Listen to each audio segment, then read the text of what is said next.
This is the Bahamas Tonight, the Northern Edition. Good evening, all. I'm Shashina Rule. As always, it's so great to have you with us.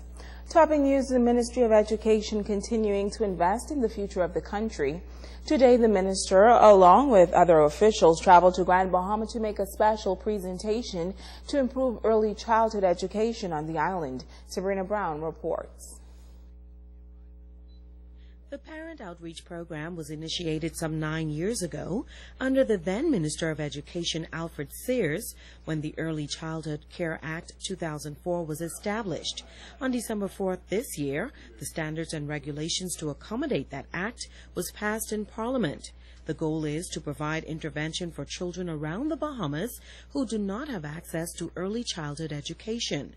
Minister of Education, Science and Technology Jerome Fitzgerald presented the Minister for Grand Bahama and local education officials with resource materials and handbooks for the program designed for children under the age of 3. It is my hope that infant and toddlers, as well as their parents and caregivers, will be exposed to a stimulating early childhood program which has been comprehensively designed by the officers in the preschool section at the Ministry of Education. This program is designed to incorporate parents and caregivers of very young children.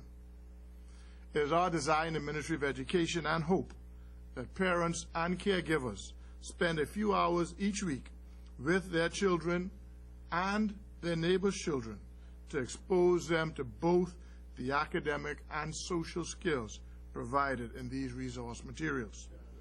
Minister for Grand Bahama Dr. Michael Darville, who is also a medical doctor, talks about the significance of this initiative from that aspect. We must understand from the medical perspective that between the ages of 1 to 5, this is a very crucial time for our children because their neurological tracts are being developed, and it is essential that we use evidence-based methods of training to ensure that we develop them as rapidly as possible.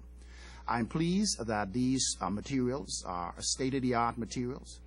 Former Education Minister Alfred Sears played a key role in the development of the Early Childhood Program. We were able to pursue a very aggressive strategy to build preschools throughout the archipelago of the Bahamas, so that it would not be a matter of class as to which children had the opportunity for a scientific preparation at the preschool level, and now we see even at the early childhood education to be prepared for primary school. The project was funded by the Inter-American Development Bank. Sabrina Brown, ZNS Network News.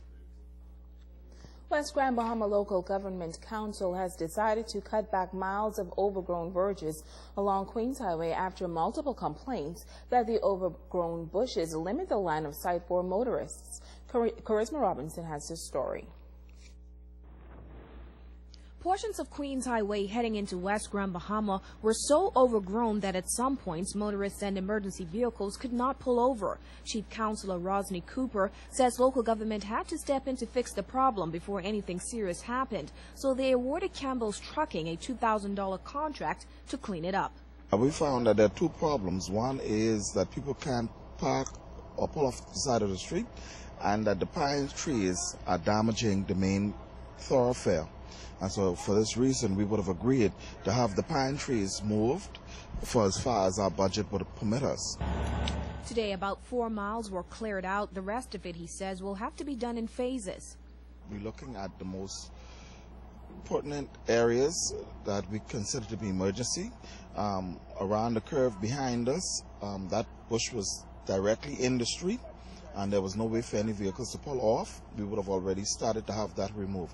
Those areas we're looking at in our initial phases, and then down at Pelican Lake, where there's a large number of pine trees in the street, and that are currently going under the street, causing damage to the roads.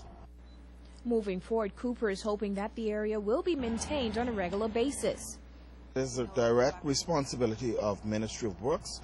The bush hog was down. We would have assisted in them getting it up and running, so we expect that it will be maintained properly, that we would not have to redo this like this again. Cooper says portions of the overgrown verges will be cleared out just in time for the busy Christmas peak. He's encouraging all road users, though, to exercise caution and buckle up. Charisma Robinson, ZNS Network News. Now, ZNS News did contact the Ministry of Works on Grand Bahama for comment on the issue of overgrown verges along the thoroughfare. Officer in charge Norman Tyne says the ministry, along with the Western District Local Government Council, conducted a survey of Queens Highway this past Thursday, and they found that certain portions between Deadman's Reef and Boodle Bay were overgrown with cedar trees, which he says is destroying the road surface. Mr. Tyne says the ministry has since compiled a report which will be sent to the Ministry of Works in Nassau. He says the ministry will be inviting estimates from companies to have the overgrown trees removed. In other news, a local financial institution hit by fire over the weekend. Money Finders in the Region Center was destroyed by fire early Sunday morning. Police say they received information of a fire at Region Central West sometime before 7 a.m. Officers responded and met smoke emanating from the unit which housed Money Finders. Police say the unit was extensively damaged, and Love 97 and Bahamas Vision received smoke damage. President and CEO of Money Finders, Karen Hamilton, says she was shocked when she received the news. Just flew in from Nassau and got the news that our office has been burnt down. Everything has been burnt down, everything. But I have learned to give God thanks in all things. This is really unfortunate. It's something that we never expected to happen, especially in Freeport and especially during this season. Now, it is not known at this time what caused the blaze, but Hamilton assures her customers that the business will continue to operate here in Grand Bahama, and she's encouraging them to continue to fulfill their obligations outlined in their binding agreement. We are encouraging all of our clients who came through Money Finders and have obtained loans from our private lenders to continue to make your payments. The files might physically be burnt, but you are logged in our system. And here is what happens every time someone obtains a loan from our company. That file that has been approved is automatically sent to Nassau's head office. And so you are logged in the system and you are expected to pay your loan as agreed. Those of you who have been given checks on Fridays, your checks will be honored. Now, investigations are continuing into this matter, and while police have not determined how the fire started, Hamilton is offering a $10,000 award for any information about this fire.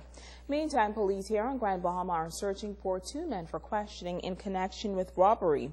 According to reports, the female victim arrived home in the Sunset subdivision shortly before 8 o'clock Friday night, and she was approached from behind by 2 men wearing masks who pushed her to the ground and stole her bag containing $85 in cash, a black Sony cell phone, a pair of Louis Vuitton eyeglasses, and other property valued over $1,000.